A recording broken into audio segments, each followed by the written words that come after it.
আসসালামু আলাইকুম ওয়া রাহমাতুল্লাহি ওয়া বারাকাতুহু। আলহামদুলিল্লাহি রাব্বিল আলামিন ওয়াসসালাতু ওয়াসসালামু আলা সাইয়্যিদিল আমবিয়া'i ওয়াল মুরসালিন আম্মা বা'দ। আউযু বিল্লাহি মিনাশ শাইতানির রাজীম। বিসমিল্লাহির রাহমানির রহিম।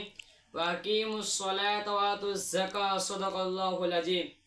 সম্মানীয় উপস্থিত একরাম শ্রোতা মণ্ডলী, আজ আমি আপনাদের সামনে একটি মূল্যবান সময়কে সামনে রেখে একটি মূল্যবান বিষয়কে আলোচনা করব ইনশাআল্লাহ। আমার বিষয়বস্তুটা হলো নামাজের গুরুত্ব ও ফজিলত সম্পর্কে সংক্ষেপে আলোচনা করব ইনশাআল্লাহ। ইসলামের 5টি স্তম্ভের মধ্যে নামাজ একটি খুব গুরুত্বপূর্ণ স্তম্ভ। ঈমান আনার পরেই সবচেয়ে গুরুত্বপূর্ণ বিধান হলো নামাজ কায়েম করা। এই কারণে নামাজ রাজা, বাদশাহ, ফকির, মিসকিন, চাকর, নকর নির্বিশেষে সকলের উপর ফরজ করা হয়েছে। আর নামাজের গুরুত্ব বোঝানোর জন্য পবিত্র কোরআন মাজিদে অসংখ্য জায়গায় ইরশাদ করেছেন আকিমুস সালাতা ওয়া আতুজ যাকাত। আর ইরশাদ করেছেন ইন্নাস সালাতা তানহা আনিল ফাহশাই ওয়াল মুনকার। এমনি ভাবে রাসূল সাল্লাল্লাহু আলাইহি ওয়াসাল্লাম বলেছেন আউয়ালু মা ইউহাসাবুল বিহিল আবদু ইয়াউমাল কিয়ামাতিস সালাহ। অর্থাৎ কিয়ামতের দিন বান্দার আমলনামার সময়ের মধ্যে সর্বপ্রথম ফরজ নামাজের হিসাব নেওয়া হবে। যদি তার নামাজ ঠিক থাকে তাহলে সে সফল, সে কামিয়াব, সে লাভবান। আর যদি তার নামাজ ঠিক না হয়, তার নামাজ যদি ঠিক না হয় তাহলে সে ক্ষতিগ্রস্ত, ধ্বংস। এমনিভাবে আরো হাদিসে বর্ণিত আছেন যে ব্যক্তি এক ওয়াক্ত নামাজ বিনা কারণে, বিনা অজুহাতে ছেড়ে দেয়, সে ব্যক্তি 80 হুকবা জাহান্নামে জ্বলবে। আর এক হুকবা পরিমাণ হলো 2,88,00,000 বছর জাহান্নাম। প্রিয় সুদী, রাসূল সাল্লাল্লাহু আলাইহি সাল্লাম নামাজের গুরুত্ব বোঝানোর জন্য ইরশাদ করেন, যারা হাইয়া আলাস সালাহ আযানের ধ্বনি শোনার পরেও বিনা অজুরে, বিনা কারণে নামাজের জন্য আসে না, আমার মন চায় আমি তাদের ঘর বাড়িগুলো আগুন দিয়ে জ্বালিয়ে দিই। অন্য হাদিসে বলেন ঈমান ও কুফরের মধ্যে পার্থক্য হলো নামাজ ছেড়ে দেওয়া। অর্থাৎ নামাজ ছেড়ে দেওয়া মানুষকে কুফরের সাথে, মানুষকে শিরকের সাথে, মানুষকে গুনাহের সাথে মিলিয়ে দেয়। আরো বলেছেন 3 কাজে বিলম্বন করবে না। নাম্বার 1 নামাজ যখন তার সময় হয়ে যায়। নাম্বার 2 জানাজা যখন তারপর প্রাপ্ত হয়ে যায়। নাম্বার 3 অবিবাহিত নারী যখন তার উপযুক্ত স্বামী মিলিয়ে যায়। প্রিয় সাথী ও বন্ধুগণ, নামাজের ফজিলত সম্পর্কে বহু বহু হাদিস বর্ণনা হয়ে আছে। যেমন রাসূল সাল্লাল্লাহু আলাইহি সাল্লাম বলেছেন আস-সালাতু মিরাজুল মুমিনিন, নামাজ মুমিনদের জন্য মিরাজ স্বরূপ। আরো বলেছেন মিফতাহুল জান্নাতিস সালাহ, নামাজ জান্নাতের বেহেশতের চাবি। আরো বলেছেন as-salatu imaduddin wa man aqama faqad aqamaad-din wa man hadama faqad hadama-ad-din।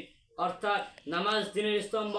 যে ব্যক্তি নামাজ প্রতিষ্ঠা করলো সে দ্বীনকে প্রতিষ্ঠা করলো, আর যে নামাজকে ধ্বংস করলো সে দ্বীনকে ধ্বংস করলো। আরো বলা হয়েছে যে ব্যক্তি নামাজের ইহতিরাম করে, যে ব্যক্তি নামাজের পাবন্দি করে, সে কিয়ামতের দিন নামাজ তার জন্য নূর হবে এবং হিসাবের সময় দলিল হবে এবং নাজাতের উপায় হবে।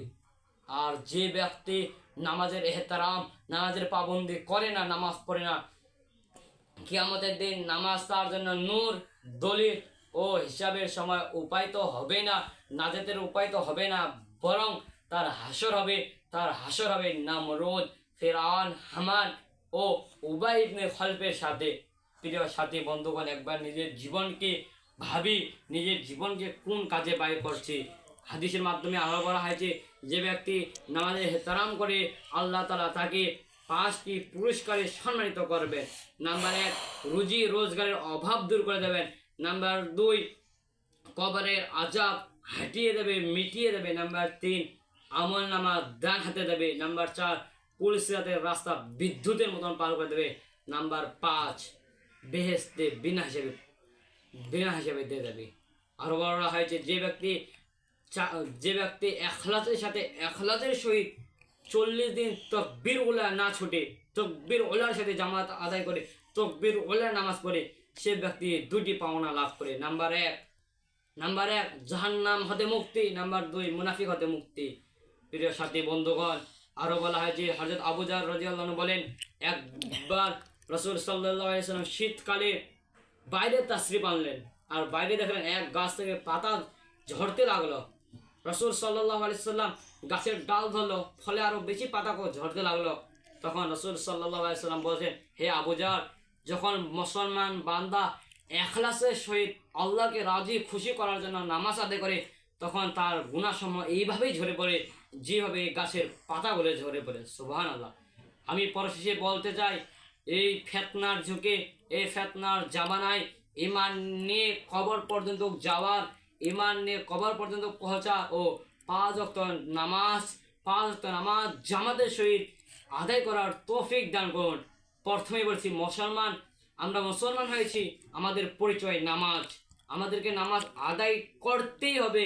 নামাজ ছাড়া আমাদের কোনো পরিচয় নেই। আল্লাহ সুবহানাহু ওয়া তাআলা আমাদেরকে জামাতের সাথে আমাদেরকে মসজিদে গিয়ে আদায় করার তৌফিক দান করুন। আমিন। ওয়া নাসরুম মিনাল্লাহি ওয়া ফাতহুন কারীম। আসসালামু আলাইকুম ওয়া রাহমাতুল্লাহি ওয়া বারাকাতুহু।